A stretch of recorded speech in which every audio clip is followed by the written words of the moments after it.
오늘 새해 첫 주일에 주시는 말씀은 요한복음 3장 1절에서부터 8절까지 말씀입니다. 새해, 새 사람, 새 출발이란 말씀으로 은혜 나누고자 합니다.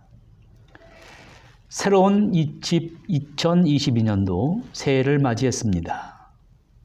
사람은 누구나 해마다 새해를 맞이하고 새 시대와 새 사람이 돼 보려고 합니다만 며칠이 지나면 여전히 변하지 않고 고민하는 예전의 내가 됩니다. 본문의 이 니고데모라는 사람도 이 문제로 고민하다가 주님을 찾아갔습니다. 이 고민하는 니고데모가 주님께 어떠한 교훈을 듣고 새로운 인생의 출발을 하게 되었을까요?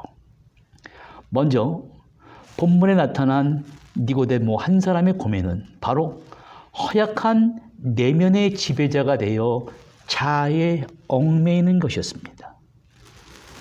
사람에게는 늘 고민과 컴플렉스가 있습니다. 고민과 컴플렉스란 인간의 정신적 활동입니다.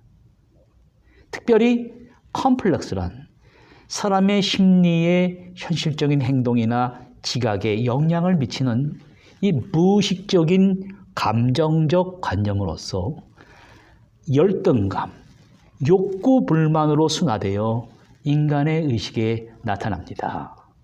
그러나 자아 컴플렉스가 인간의 정신에서 부정적인 영향만을 끼치는 것이 아니라 사람에게 일정한 진정한 의식을 갖게 할 가능성을 가지고 있습니다. 지금 이 문제 해결의 가능성을 가지고 니고데모는 예수님께 다가갔습니다. 예수님을 찾아온 니고데모에게 예수님이 하신 말씀은 요한복음 3장 3절에 사람이 위로부터 태어나지 않으면 내가 가르치는 하나님 나라를 볼 수 없다라는 말씀하셨습니다. 예수님 말씀은 자아에 얽매이는 사람의 이 체질 개조의 문제였습니다. 좀 더 풍요로운 삶을 사는 욕구만을 충족하는 욕구의 개선의 문제가 아니라 니고데모 마음속 깊은 곳에서 솟아나는 인간 자체가 개조되기를 바라는 것이었습니다. 사람은 누구나 니고데모가 겪는 경험을 합니다. 그래서 나와는 전혀 다른 제2의 인격을 가진 성격을 지닌 존재를 낙관합니다. 예수님의 대답을 들어보세요.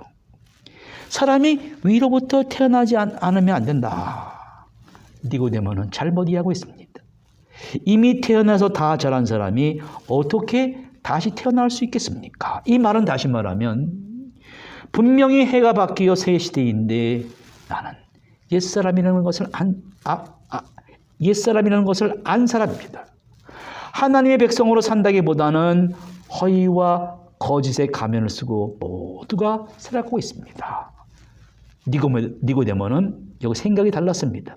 그의 질문, 거짓된 가면을 쓴 채로 사는 나에게 인간성의 개조의 문제가 가능할까는 의문이 떠나지 않았습니다.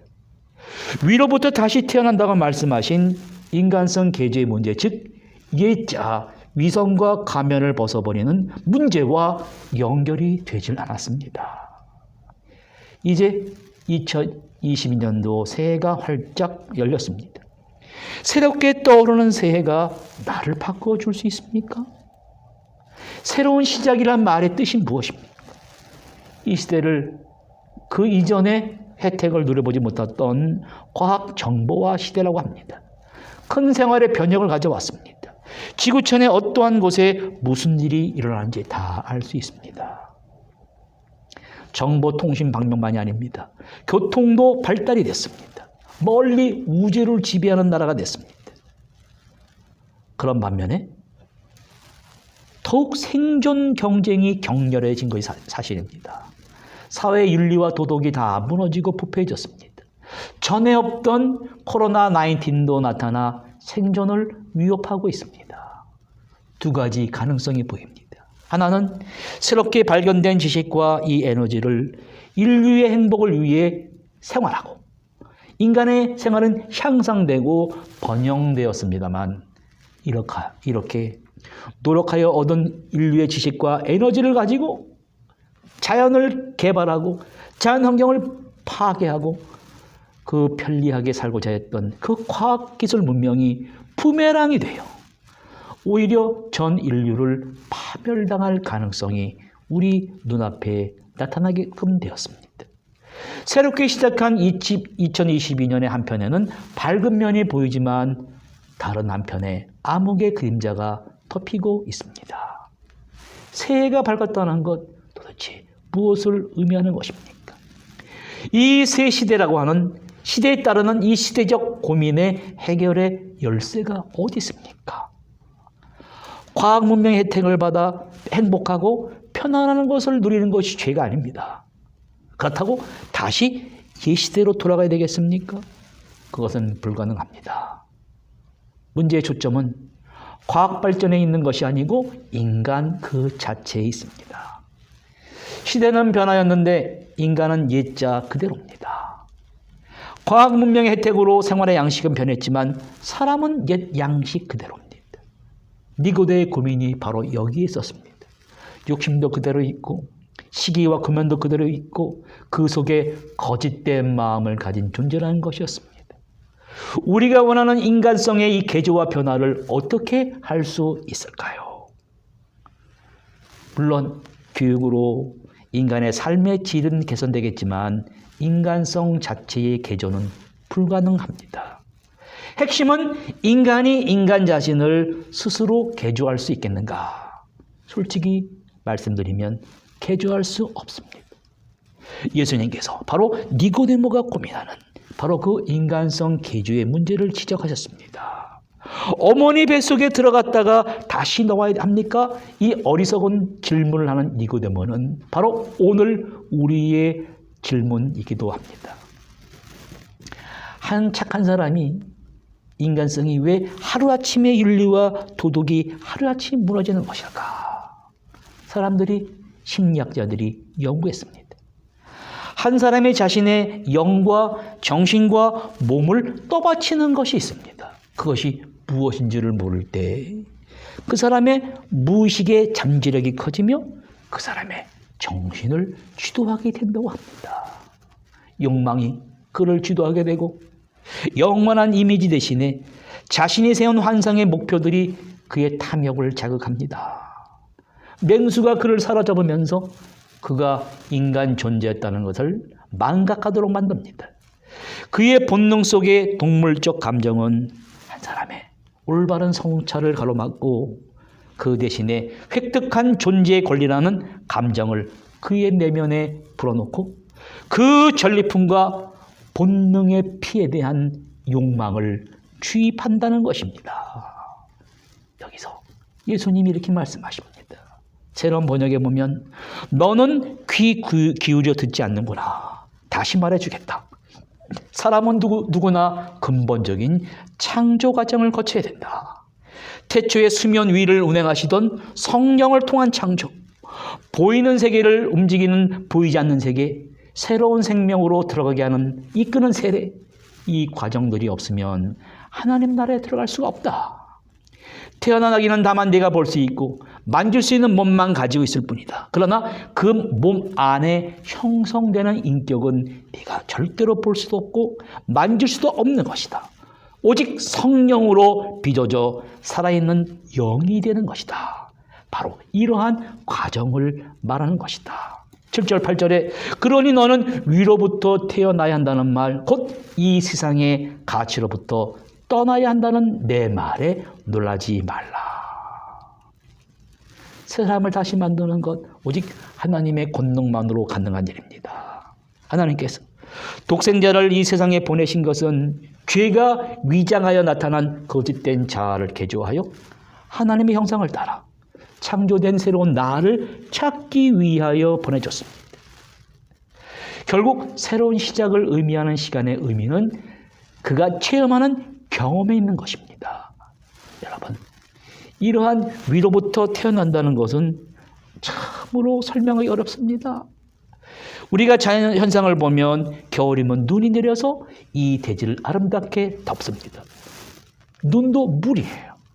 물이라는 것은 평상시 온도에 있어서는 액체로 있다가 뜨겁게 되면은 기체로 올라갑니다. 낮은 온도에서 얼음이 됩니다. 눈이 되는지 알지만 어떻게 그렇게 아름다운 눈의 결정체 모양으로 변해서 이 땅에 내려오는지를 설명할 수가 없습니다. 아기가 태어나도 마찬가지입니다. 10달 동안 그 아기가 어떻게 그 안에서 아름답게 뼈와 아름다운 얼굴이 형성이 되는지 알 수 없습니다. 하나님께서만 아시는 큰 이적입니다. 사실 이러한 육체에 아기가 나는 것도 신비합니다.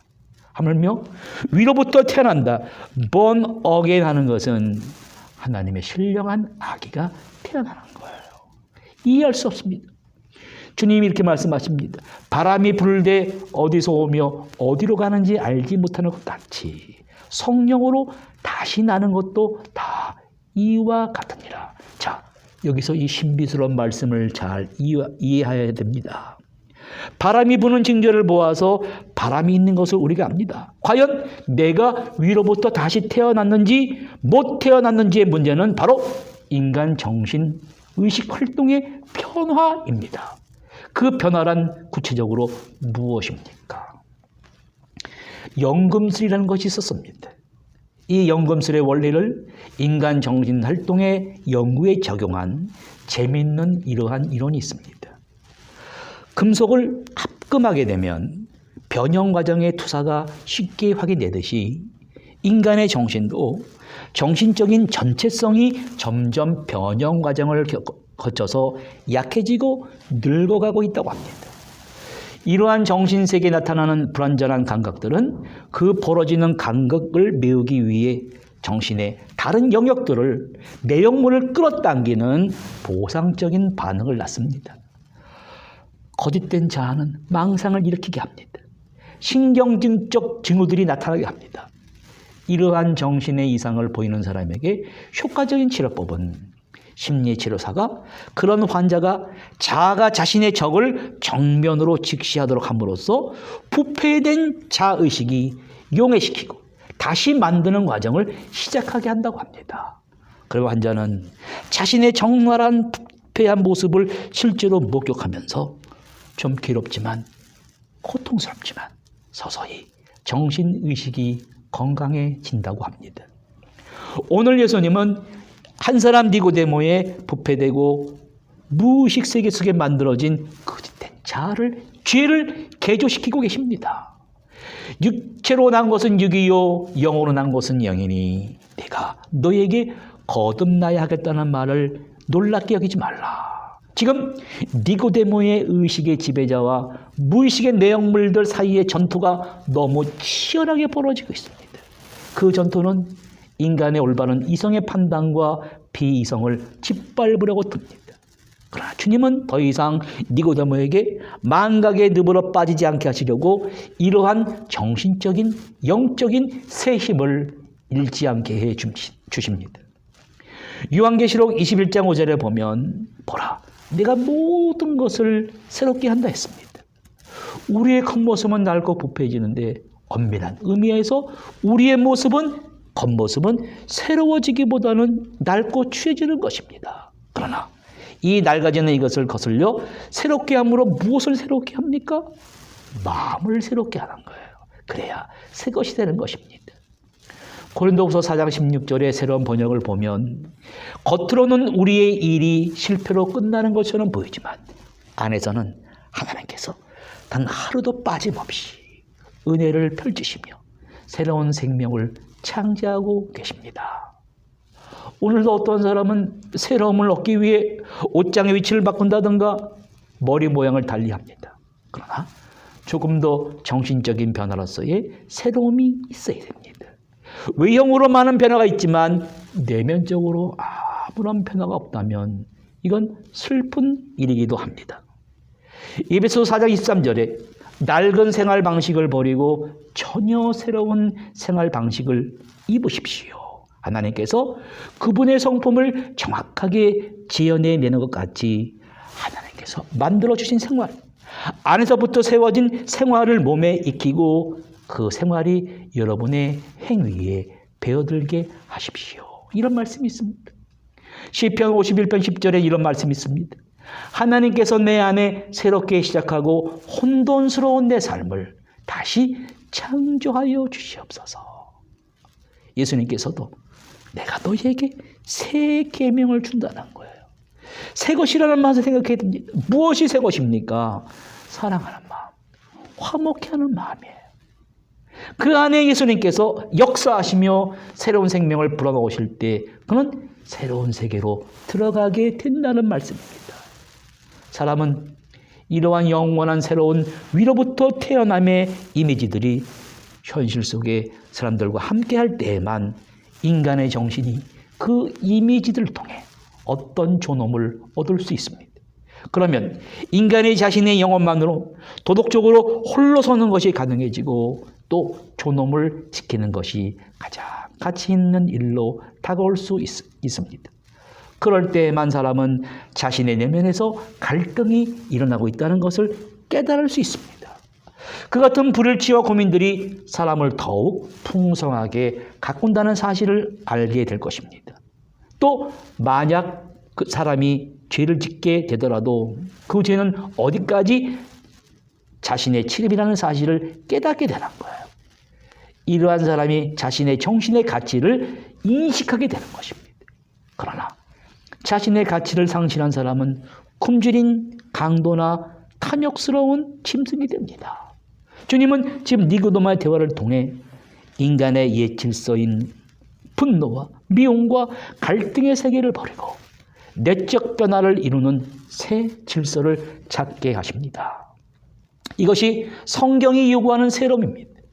주님은 오늘 니고데모와의 대화를 통해 인간의 눈에 보이는 물리적인 세계의 부조화뿐만이 아니라 내면의 정신적인 갈등, 말하자면 니고데모의 영혼의 고뇌까지 치유할 그러한 효과를 주셨습니다.